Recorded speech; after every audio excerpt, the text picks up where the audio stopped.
ಅದಕ್ಕೋಸ್ಕರ ನಿಮಗೆ ಮತ್ತು ವಿರೋಧ ಪಕ್ಷದವರಿಗೆ ಎಲ್ಲರಿಗೂ ಕೂಡ ಮತ್ತೊಮ್ಮೆ ಧನ್ಯವಾದಗಳನ್ನು ಹೇಳಲಿಕ್ಕೆ ಬಯಸ್ತಾ ಇದ್ದೇನೆ. ಅಲ್ಲ, ಈಗ ಶಕ್ತಿ ಬಂದಿದೆಯಾ ಸರ್ ನಿಮ್ಗೆ? ಶಕ್ತಿ ಬಂದಿದೆ ತಾನೇ? ಈಗ ಮಾತಾಡ್ಬೇಕು, 2 ಗಂಟೆ ಮಾತಾಡ್ತೀನಿ ಅಂತ ಹೇಳಿದ್ರೆ ಶಕ್ತಿ ಬಂದಿದೆ. ನನ್ಗನ್ಸುತ್ತೆ ನಿಮ್ಗೆ ರಾಜಕೀಯವಾಗೂ ಶಕ್ತಿ ಬಂದಿದೆ ಅಂತ ನನಗೆ ಅನ್ಸಿದೆ. ಈಗ ರಾಜಕೀಯವಾಗೂ ಶಕ್ತಿ ಬಂದಿದೆ, ನಿಶಕ್ತಿ ಹೋಗಿದೆ ಅಂತ ಅನ್ಸಿದೆ. ಆಯ್ತು, ನಿಮ್ಮ ಕಳೆ ನೋಡ್ತಾ ಇದ್ರೆ.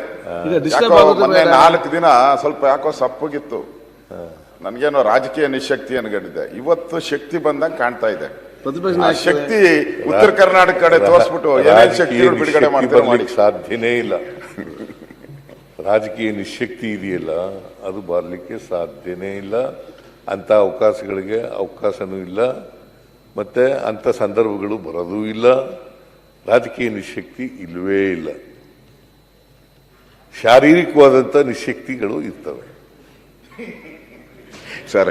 ಡೈಲಿ ಡಿನ್ನರ್ ಪಾರ್ಟಿ ಡೈಲಿ ನಡೀತಾ ಇದೆ ಸರ್. ಮಾನ್ಯ ಅಧ್ಯಕ್ಷ, ಇತ್ತೀಚೆಗೆ ನೀವು ರಾಜಕೀಯವಾಗಿ ನಿಶಕ್ತಿಯಾಗಿದ್ದೀರಿ ಅಂತ ಸಾರ್ವಜನಿಕ ಚರ್ಚೆ ಇರೋದು. ನಿಮ್ಮ ಆರೋಗ್ಯದ ನಿಶಕ್ತಿ ಬಗ್ಗೆ ಚರ್ಚೆ ಇಲ್ಲ, ರಾಜಕೀಯವಾಗಿ ನಿಶಕ್ತಿಯಾಗಿದ್ದೀರಿ ಅಂತ. ಸುನೀಲ್ ಕೂತ್ಗಳಪ್ಪ. ಈಗ ನೋಡಿ, ನಿಮ್ಮಲ್ಲಿ ಒಂದು ಮನವಿ ಏನಪ್ಪ ಅಂತಂದ್ರೆ, ಅಶೋಕ್ ಅವರು ಮಾತಾಡುವಾಗ ನಾನು ಒಂದು ಚಕಾರನು ಕೂಡ ಎತ್ತಲಿಲ್ಲ, ಮಧ್ಯೆ ಪ್ರವೇಶ ಮಾಡಲಿಲ್ಲ, ಕೂತ್ಕೊಂಡು ಕೇಳಿದ್ದೀನಿ. ನೀವು ದಯಮಾಡಿ ನಾನು ಮಾತಾಡುವಾಗ ಕೂತ್ಕೊಂಡು ಕೇಳಬೇಕು ಅಂತಕ್ಕಂಥದ್ದು ನಿಮ್ಮಲ್ಲಿ ಮನವಿ. ರಾಜಕೀಯ ನಿಶಕ್ತಿ ಅದೆಲ್ಲ ಉತ್ತರ ಕೊಡ್ತೀನಿ ನಾನು. ರಾಜಕೀಯ ನಿಶಕ್ತಿ ಯಾವಾಗಲೂ ಇಲ್ಲ. ಮತ್ತೆ ರಾಜಕೀಯನ ಅಷ್ಟೊಂದು ತಲೆ ಕೆಡಿಸ್ಕೊಂಡು ಮಾಡಬೇಕಾದಂಥ ಅಗತ್ಯ ಇಲ್ಲ. ಅಧಿಕಾರ ಜನ ಕೊಡೋದು, ಜನರ ಆಶೀರ್ವಾದ ಮಾಡಿದ್ರೆ ಮಾತ್ರ ನಾವು ಈ ಕಡೆ ಕೂತ್ಕೊಳ್ಳಲಿಕ್ಕೆ ಸಾಧ್ಯ ಆಗ್ತದೆ. ಜನ ಆಶೀರ್ವಾದ ಮಾಡಿದ್ರೆ ಆ ಕಡೆ ಕೂತ್ಕೋಬೇಕಾಗುತ್ತೆ.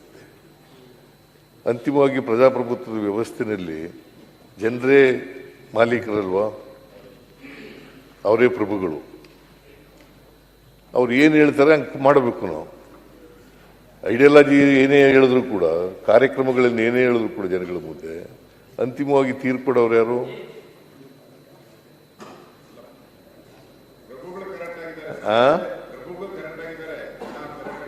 ಅದರಿಂದ ರಾಜಕೀಯವಾಗಿ ನಿಶಕ್ತಿ ಅನ್ನೋ ಪದ ನನ್ನ ಹತ್ರ ಇಲ್ವೇ ಇಲ್ಲ.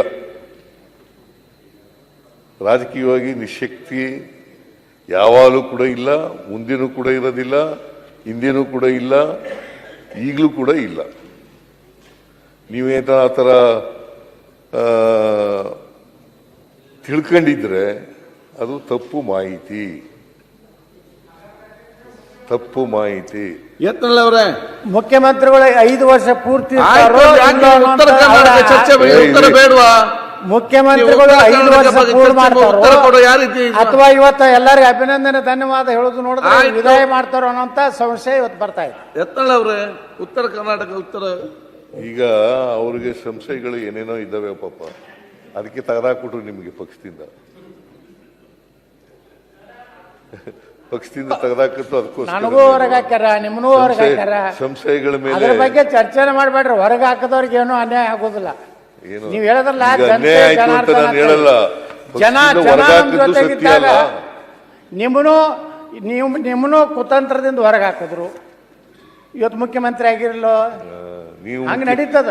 ಅವೆಲ್ಲ ರಾಜಕಾರಣದಲ್ಲಿ ಅವೆಲ್ಲ ಇರ್ತವೆ, ಆದರೆ ಸಂಶಯ ಇಟ್ಕೋಬೇಡಿ ಅಷ್ಟೇ. ಸಂಶಯ ಇಟ್ಕೋಬೇಡಕ್ಕೆ ಹೋಗಬೇಡಿ. ಇವತ್ತು ಕ್ಲಿಯರ್ ಆಯ್ತು ಅಧ್ಯಕ್ಷರೇ. ಸಿಎಂ ಸಿದ್ದರಾಮಯ್ಯನವರು 5 ವರ್ಷ ಪೂರ್ತಿ ಮುಗಿಸ್ತಾರೆ ಅಂತ ಸಂದೇಶ. ಅದರಿಂದ ಮಾನ್ಯ ಅಧ್ಯಕ್ಷರೇ, ನೀವು ಅವಕಾಶವನ್ನು ಒದಗಿಸ್ಕೊಟ್ಟಿದ್ದೀರಿ ಚರ್ಚೆ ಮಾಡಲಿಕ್ಕೆ. ಸುಮಾರು 39 ಜನ ಸದಸ್ಯರು, 39 ಜನ ಸದಸ್ಯರು ಉತ್ತರ ಕರ್ನಾಟಕದ ಬಗ್ಗೆ, ಸಮಸ್ಯೆಗಳ ಬಗ್ಗೆ, ಅಭಿವೃದ್ಧಿ ಬಗ್ಗೆ ಮಾತನಾಡಿದ್ದಾರೆ. ಮತ್ತೆ ನೀವು ಅಂತ ಅವಕಾಶ ಕೊಟ್ಟಿದ್ದೀರಿ, ಅದಕ್ಕೋಸ್ಕರ ನಿಮಗೆ ಧನ್ಯವಾದಗಳನ್ನು ಹೇಳಲಿಕ್ಕೆ ಬಯಸ್ತಾ ಇದ್ದೇನೆ. ವಿರೋಧ ಪಕ್ಷದವ್ರಿಗೂ ಕೂಡ ಧನ್ಯವಾದಗಳನ್ನು ಹೇಳಲಿಕ್ಕೆ ಬಯಸ್ತಾ ಇದ್ದೇನೆ. ಉತ್ತರ ಕರ್ನಾಟಕ ಹಿಂದುಳಿದಿದೆ ಅನ್ನೋ ಕಾರಣಕ್ಕೋಸ್ಕರನೇ ಹಿಂದೆ ಚರ್ಚೆಯಾಗಿ ಎಸ್ ಎಂ ಕೃಷ್ಣ ಅವರು ಮುಖ್ಯಮಂತ್ರಿ ಆಗಿರುವಾಗ